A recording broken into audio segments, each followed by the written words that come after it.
this is the December issue, and so I guess it was late summer that I made a phone call to Ryan and said, you got to help me out here.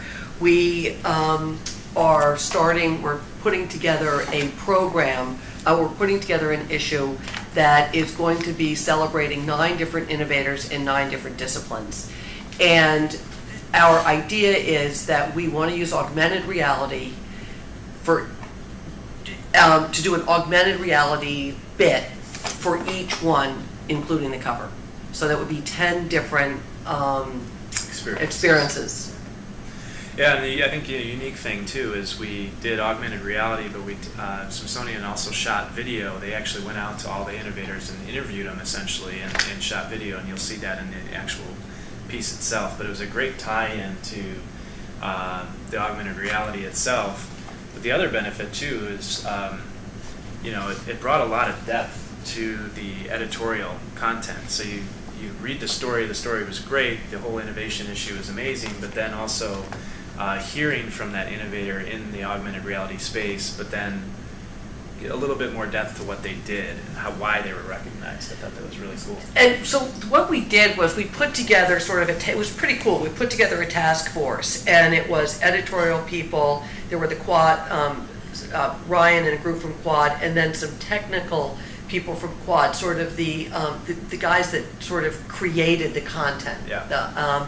And so interactive production guys. Right, and then they would come down from New York, and we started out with we were meeting about once every 2 weeks, and the editor of Smithsonian Magazine was very involved, and he gave us a brief bio of each one of these the people that we were celebrating and what they were being honored for.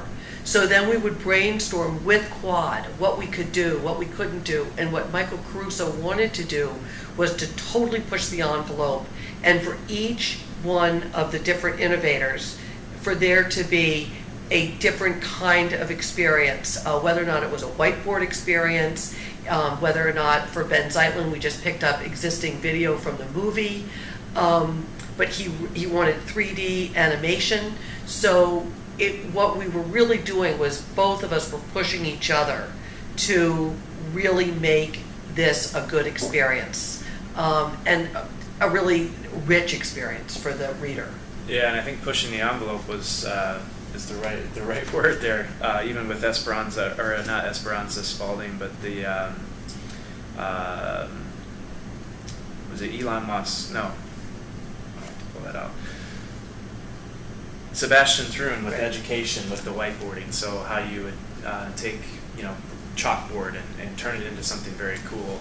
So that was pretty interesting. And it was fun working with Quad because we were able to. So we would meet every other week, and we'd put these things together. They'd show us what they had, and all of a sudden, everybody in the room became a producer. And they were tweaking it here and tweaking it there, and there were definite points where there was sort of a cost-benefit ratio because we did have a budget. We were trying to stick to it, but that was really fun. But what we learned was the art director was also involved, and then so we wanted each one of the experiences or each one of the innovators who we were honoring for the design to be uniform and for the way in which the experience was launched to be uniform and obvious to the reader.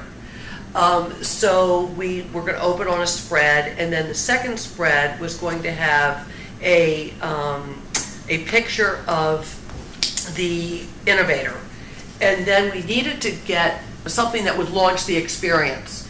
So literally, and then you hold once you've got the Actable app on your iPad or your smartphone, you just hold it over the image and it will read it and launch the experience. But what we were finding at the last minute, literally like a week and a half before going to press, was that the images that the photography or the photographs of the innovators were not launching the experience, and we had to get to a 5. There's like a 4 or 5 scaling system or a grading system. Yeah, and in order for it to launch quickly and well, you really want to get it to a 5. Well, we were coming in like 2s and 3s, and were supposed to go to press, and it was really scary. But Quad came in and helped us, and we really sort of posterized the portraits in order to get them to read. We had to change them just a little bit just to help with because of how small the area was, and for AR in particular, you need to have a very strong reading to provide a bucket, and that's the simplest way, I guess, to explain it.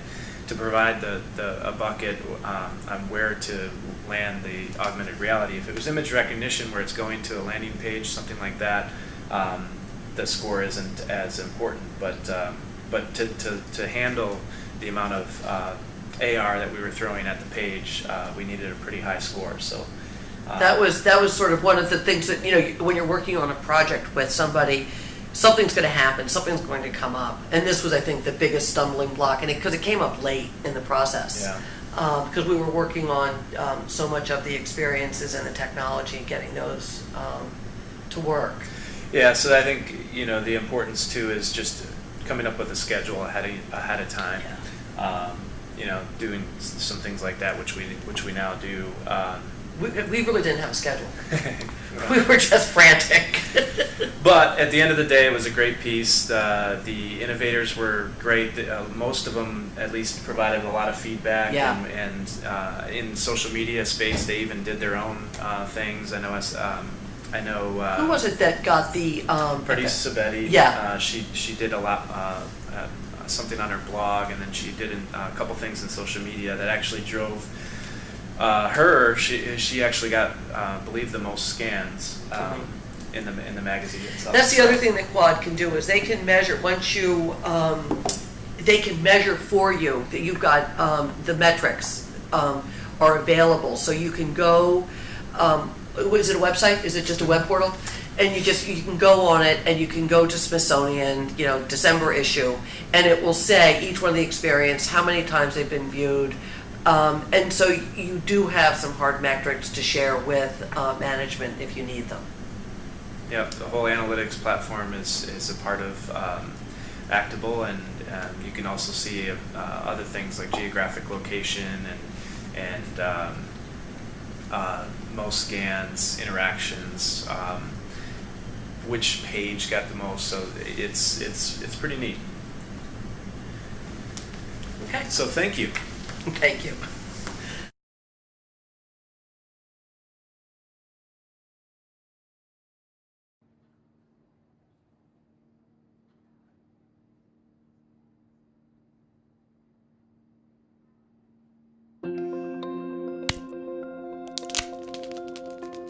America was born as a grand experiment and revolution in self-government and has ridden a wave of innovation ever since, from Ben Franklin's lightning rod to Thomas Edison's light bulb to Apple's iPad. Since its founding in 1846, the Smithsonian Institution has told the story of American ingenuity, collecting and showcasing the nation's greatest creations. And since its founding in 1970, Smithsonian Magazine has celebrated that same story of revolution and innovation. American inventiveness has never been more rapid or complex than it is today. So we came up with an invention of our own, the American Ingenuity Awards, a new way to discover and celebrate the cutting-edge achievements of those individuals in America today who embody the spirit of Ben Franklin, Thomas Edison, and Steve Jobs. Look inside and meet this year's seriously amazing winners.